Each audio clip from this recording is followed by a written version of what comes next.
essa semana tá tensa para o meu lado, né? Porque desde que no domingo passado eu me pronunciei, e especialmente me pronunciei no púlpito da minha igreja sobre o PL 1904, esse projeto de lei que propõe fazer com que o aborto após a 22ª semana seja equiparado ao homicídio simples, inclusive na situação de uma gestação resultante de um estupro.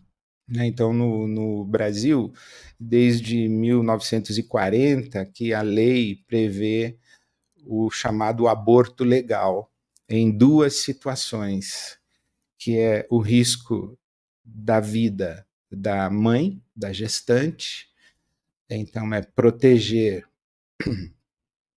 a mãe se ela corre o risco de perder a vida durante a gestação, e também no caso do estupro, uma gestação resultante de estupro. Então, desde 1940 que isso no Brasil é permitido, existem essas duas exceções. Então, isto é, o aborto no Brasil é crime, mas nessas duas exceções não. E desde 2012, uma terceira possibilidade do aborto legal, e aí foi uma decisão do Supremo, com os fetos anencefálicos, quando um nenê não tem o cérebro, ele não tem condição de sobreviver fora do útero, então é permitido o aborto porque a criança ao nascer não vai sobreviver. Então é uma questão de compreensão e solidariedade com essa mãe, com essa família, né? Então, e desde domingo passado que eu estou convivendo com muitas reações das minhas falas, dos meus posicionamentos, e no meu Instagram bateu o recorde, eu acho, de comentário, de falação, e eu observei algumas coisas que eu queria reagir aqui com você nesse processo da discussão. Primeiro, eu observei como a nossa discussão ela é maculada por má fé, desonestidade intelectual ou uma limitação intelectual, né? Eu admito isso, que tem gente que não entende, e porque não entende, fala besteira, não contribui de maneira positiva no debate, porque não entendeu, não entende o que está em discussão, mas isso é ok. É normal, tem um monte de coisa que eu também não entendo, evidente. É uma pretensão muito grande a gente achar que entende tudo e que a gente está entendendo tudo e fala assim: não, eu entendi, você não. Então, isso aí, ok. Os desentendimentos, os mal entendidos, as incompreensões, tudo bem. Agora, má fé, manipulação, desonestidade intelectual, distorção propositada dos conceitos, né? Por exemplo, eu recebi uma mensagem, alguém me acusando de má fé, dizendo que eu manipulei a minha fala e que eu usei de má fé. Evidentemente não gostei que alguém dissesse que eu fui ao púlpito da minha igreja e usei de má fé. Isso é um questionamento do meu caráter. Se a pessoa dissesse, olha, pastor, você está equivocado, ok. Mas também a pessoa não tem obrigação de acreditar na minha boa intenção, na minha boa fé, e não tem obrigação de acreditar no meu caráter. Então, até aí tudo bem. Mas, e o comentário foi o seguinte, você disse que estão querendo mandar meninas para a prisão, você não sabe que criança não vai presa, no Brasil não existe prisão para menores. É... Tá, então eu vou corrigir. Estão querendo criminalizar crianças com com esse projeto de lei. Tá, não vai para a prisão. Tá, mas as instituições de penas para menores, elas são o quê? Não chama prisão, mas é o cerceamento da liberdade, é a convivência com outros criminosos que, apesar de menores, cometeram crimes hediondos. E nós sabemos que no Brasil o pico de idade de mulheres que engravida após um estupro é 14 anos, 13 anos. Nós estamos falando de meninas. Então, eu me manifestei contra a criminalização da mulher que pratica um aborto. Me manifestei e me manifesto, e já faz tempo que eu falo isso, que eu sou contra o aborto e a favor da descriminalização do aborto. Eu sou contra o aborto, mas eu não sou a favor de criminalizar uma mulher que pratica aborto, principalmente se essa mulher pratica um aborto porque ela engravidou como resultado de uma violência, de um estupro que sofreu. Eu acho inadmissível criminalizar essa mulher. Eu entendo que crianças não vão para a prisão, mas existem prisões, modelos de prisão, modelos de penalização da infância, e tratar uma criança como criminosa pelo ato que ela praticou, de um aborto, tendo sido estuprada, violentada, eu acho desumano e inadmissível. A outra coisa que eu vi também é quantas pessoas reagiram nas minhas redes me chamando de abortista. Aí, novamente, ou a pessoa é limitada intelectualmente, ou ela está usando de má fé, sim, e manipulando o debate. Por quê? Porque é óbvio que você pode ser ao mesmo tempo contra o aborto e contra a criminalização do aborto. Então, eu sou contra a criminalização do aborto, mas não significa que eu sou abortista e que eu sou a favor do aborto. Eu sou contra criminalizar o aborto. Então, vou dar um exemplo para você. Eu sou a favor da descriminalização da maconha. O combate às drogas mata mais do que a droga. Então, eu sou a favor da descriminalização da maconha. Aí isso quer dizer que eu sou maconheiro, que eu sou a favor das drogas e que eu sou... É uma questão de mínimo bom senso e de mínima inteligência. Quando a gente diz, olha, eu sou contra a criminalização do aborto, a discussão não é você é contra ou a favor do aborto. Porque os puristas, os teóricos, eles querem saber isso. Afinal, você é contra ou a favor? Tá, eu sou contra o aborto. Tá, e resolve o quê? Falar que é contra o aborto? Porque a discussão não é essa. A discussão de fundo dessa questão é o que nós podemos e devemos fazer para diminuir a incidência de violência contra a mulher, de abuso contra a mulher.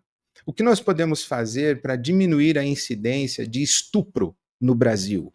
O que nós devemos e podemos fazer para proteger a infância no nosso Brasil, essas meninas estupradas pelo pai, pelo padrasto, pelo tio, pelo primo, pelo vô, pelo vizinho, pelo pastor, pelo padre, essas crianças abusadas com 10 anos de idade, com 11 anos de idade, que engravidam com 12 anos de idade, não sabem nem o que está acontecendo direito, já estão grávidas.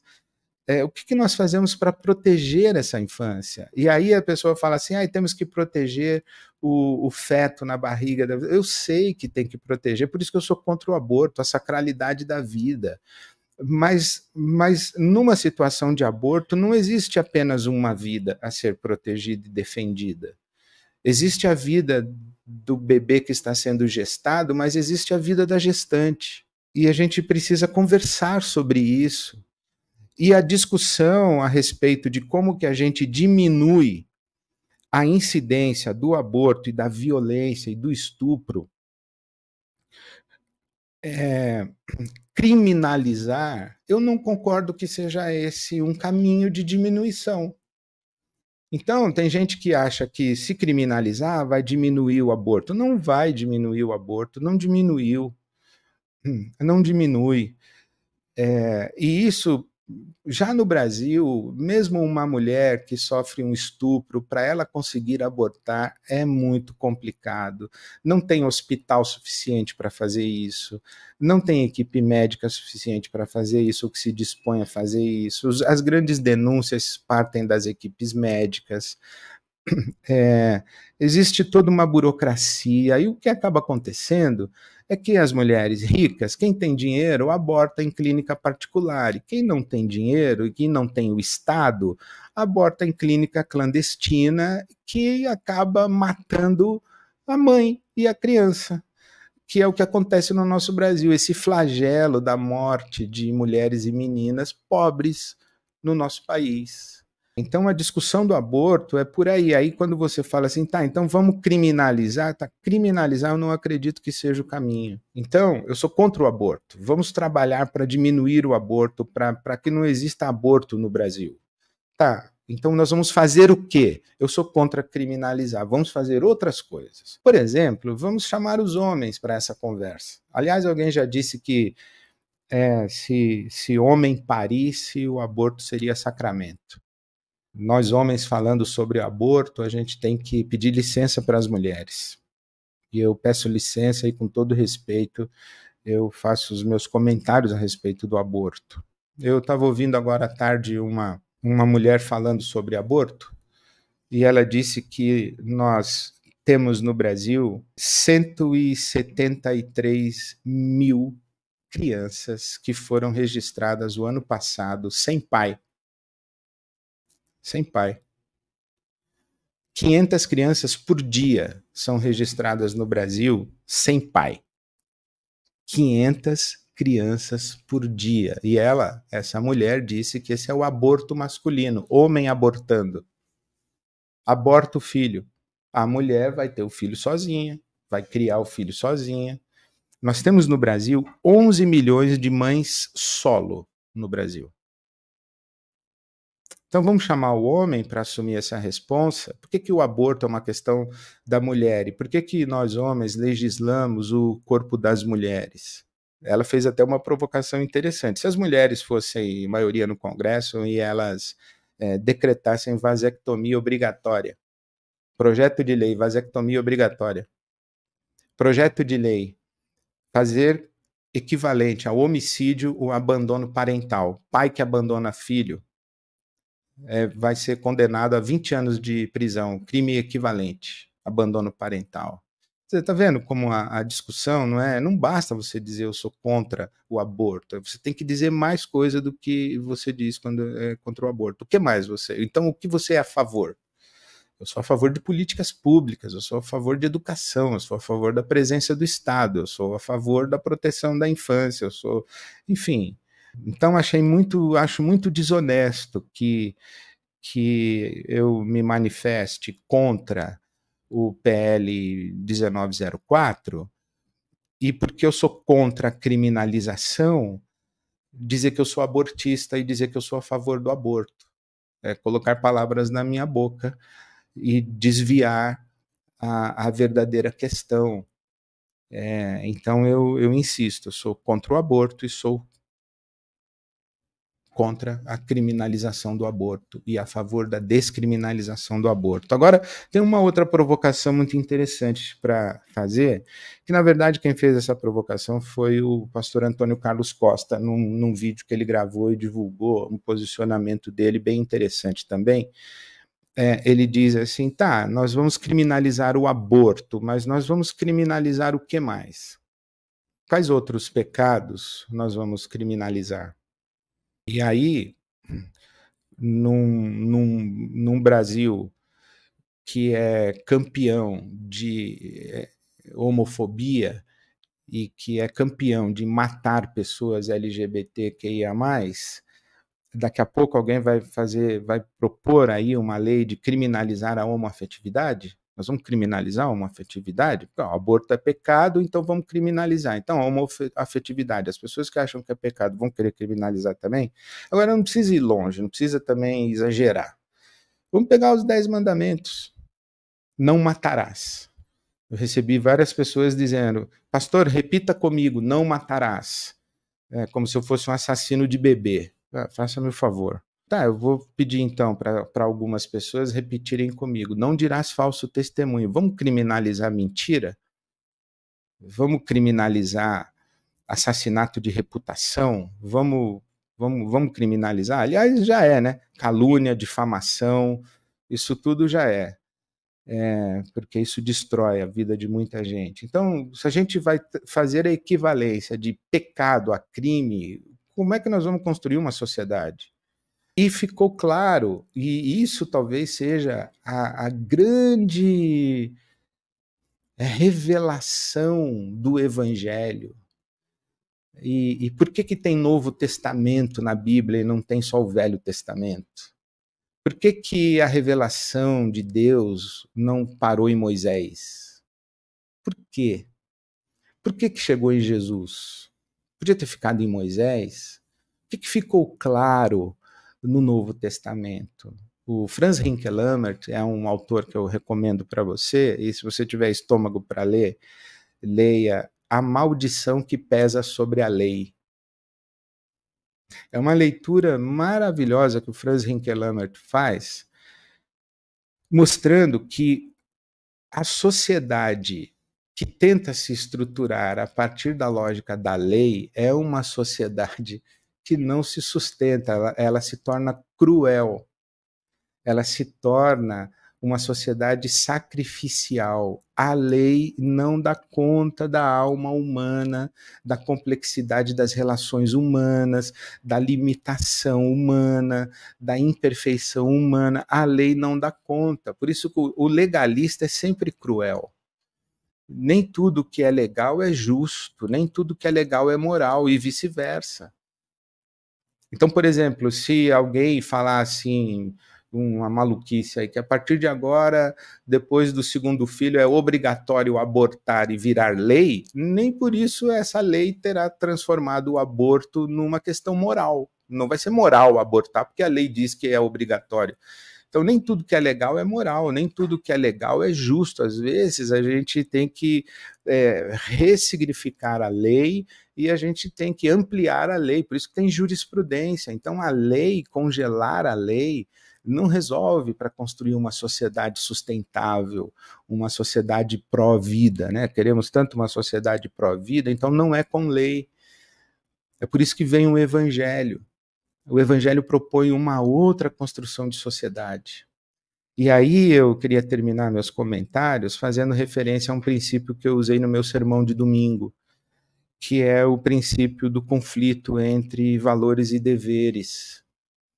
E uma afirmação do Frei Beto, e a partir da teologia moral, né, do repertório histórico, né, da fortuna crítica da teologia moral, a ideia de que a condição humana é de tal ordem que nem mesmo a igreja pode e deve exigir dos seus fiéis atos heróicos que sejam desumanos. Então, a igreja compreende quando não é possível cumprir a lei. A igreja há que compreender quando houve uma transgressão da lei, e aí a gente constrói uma sociedade de outra ordem, da compaixão, da solidariedade, do perdão, da nova oportunidade, enfim, é uma discussão muito mais complexa. Mas o que eu queria dizer é o seguinte: olha, Deus queira que seja possível entrar na cabeça de algumas pessoas que é possível você ser contra o aborto e contra a criminalização do aborto e tratar a urgente necessidade de diminuir e zerar, se possível, né, uma utopia, mas é isso mesmo, zerar, não ter aborto, nunca mais, não, nenhuma mulher fazendo aborto, por outros caminhos que não seja o artifício da criminalização. Então eu sou contra o aborto e contra a criminalização do aborto. Era isso que eu tinha para dizer para você, e agora você fala, já falou bastante aqui, né? Pergunta, estou por aqui. São 20 para as 7 da noite. Então é isso.